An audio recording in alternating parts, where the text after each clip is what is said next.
आप सभी विश्वासियों को यीशु। आज का सुसमाचार सन लूकस के अध्याय 17 वाक्यांश 26 से 37 से लिया गया है। यीशु ने अपने शिष्यों से कहा, जो नूह के दिनों में हुआ था वही मानव पुत्र के दिनों में भी होगा। नूह के जहाज पर चढ़ने के दिन तक लोग खाते पीते और शादी ब्याह करते रहें। तब जल प्रलय आया और उसने सबको नष्ट कर दिया। लोट के दिनों में भी यही हुआ था। लोग खाते पीते, लेन देन करते, पेड़ लगाते और घर बनाते रहे। परंतु जिस दिन लोट ने सोदोम छोड़ा, ईश्वर ने आकाश से आग और गंधक बरसाई और सब के सब नष्ट हो गए। मानव पुत्र के प्रकट होने के दिन वैसा ही होगा। उस दिन जो छत पर हो और उसका सामान घर में हो, वह उसे ले जाने नीचे न उतरे, और जो खेत में हो वह भी घर न लौटे।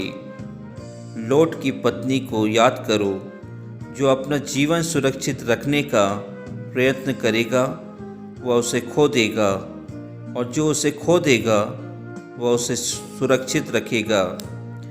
मैं तुमसे कहता हूँ, उस रात दो एक खाट पर होंगे, एक उठा लिया जाएगा और दूसरा छोड़ दिया जाएगा। दो स्त्रियाँ साथ साथ चक्की पीसती होगी, एक उठा ली जाएगी और दूसरी छोड़ दी जाएगी। इस पर उन्होंने यीशु से पूछा, प्रभु, यह कहाँ होगा? उन्होंने उत्तर दिया, जहाँ लाश होगी वहाँ गीत भी इकट्ठे हो जाएंगे। प्रभु का वचन है। ईश्वर को धन्यवाद। क्या मैं और आप प्रभु यीशु क्रिस्त के पुनरागमन की बाट जो रहे हैं? क्रिस्त में प्यारे विश्वासियों, आज के सुसमाचार में हम देखते हैं कि प्रभु यीशु क्रिस्त अपने शिष्यों से कहते हैं कि जिस प्रकार नूह के दिनों में हुआ था और जिस प्रकार लोट के समय में हुआ था, मानव पुत्र जब आएगा उस समय भी इसी प्रकार घटना घटेगी।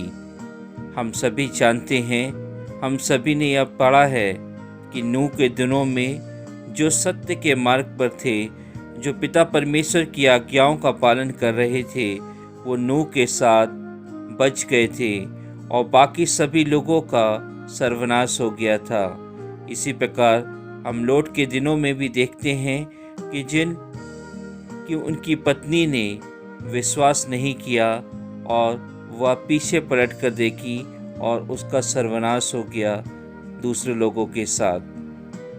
प्रभु यीशु क्रिस्त हम सभी से बताना चाहते हैं कि जिस समय वह दूसरी बार आएंगे तो इस प्रकार की ही घटना होगी, क्योंकि जिस प्रकार इन दो घटनाओं के समय लोगों ने पिता परमेश्वर के बारे में नहीं सोचा, उनकी आज्ञाओं के बारे में नहीं सोचा, उनके बताए हुए मार्गों पर वह नहीं चल पाए, बल्कि सांसारिक जीवन व्यतीत कर रहे थे, संसार के रंग रलियों मना रहे थे, अपने आप को अपवित्र बना के रखे हुए थे, अपने परिवार के सभी लोगों को गलत रास्ते पे चला रहे थे।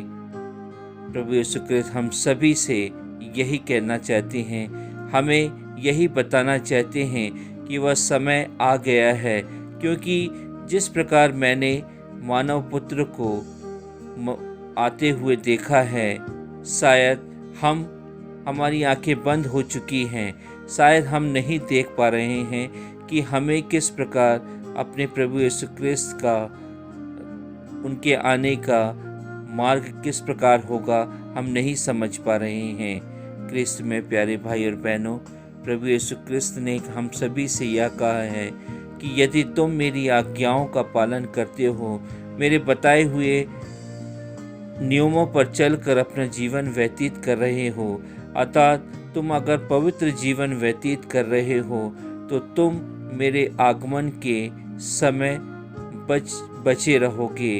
अन्यथा जो लोग सर्वनाश की तरफ जा रहे हैं, जो लोग संसार के भोग विलास में अपना जीवन व्यतीत कर रहे हैं, जो लोग अपने परिवार को, अपने समाज को, अपने आस पड़ोस में रहने वालों को शैतान के रास्ते पर चला रहे हैं, वे सब के सब मेरे आगमन के समय सर्वनाश किए जाएंगे।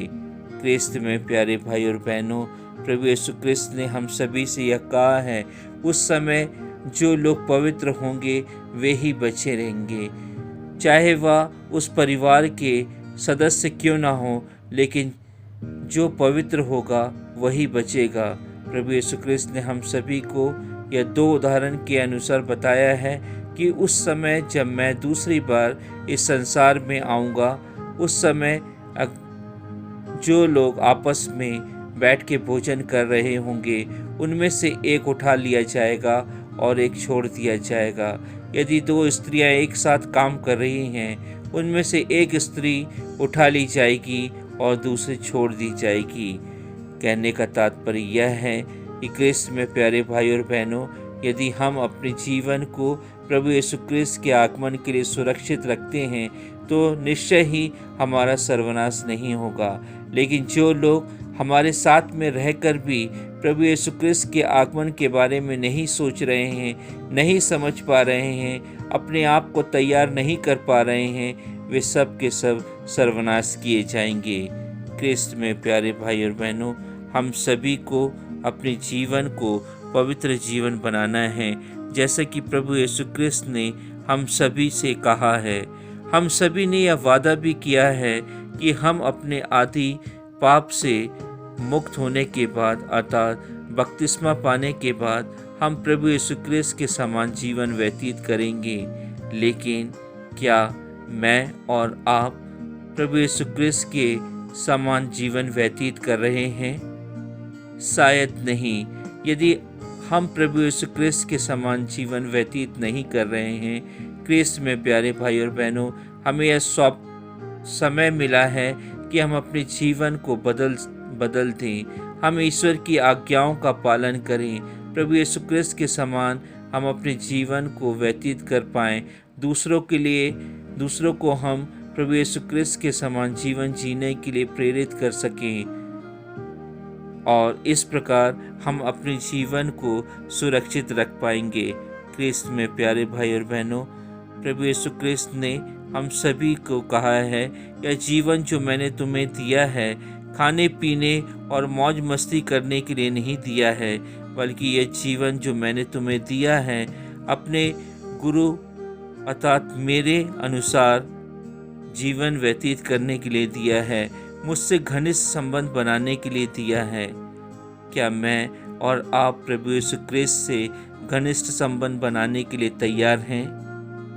क्रिस्त में प्यारे भाई और बहनों, आज हम सभी इस सुसमाचार के माध्यम से अपने जीवन को प्रभु यीशु क्रिस्त के समान जीने के लिए तैयार कर सकें। मानव पुत्र के आने के लिए हम उनके मार्ग को तैयार कर सकें, जिस प्रकार जॉन बपतिस्ता ने प्रभु यीशु क्रिस्त के आगमन के समय उनके मार्ग को तैयार किया।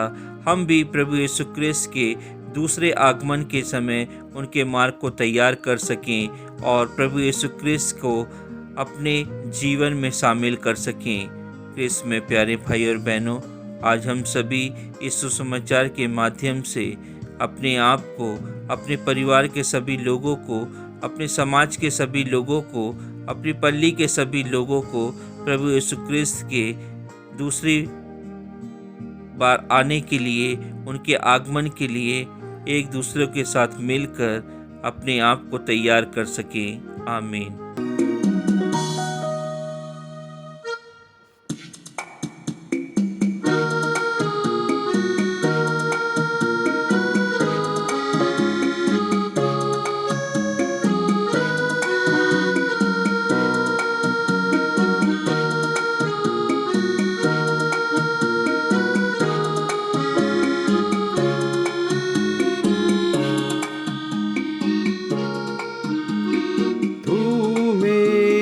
शरण स्थान, तू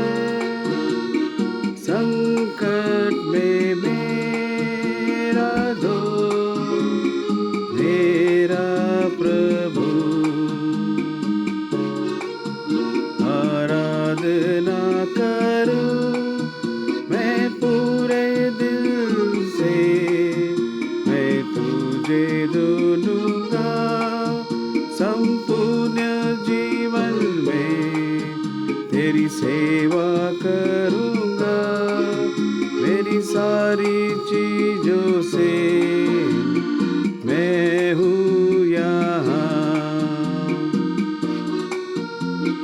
मैं हूँ यहाँ प्रभु, मैं हूँ यहाँ प्रभु, मैं हूँ यहाँ प्रभु, मैं हूँ यहाँ।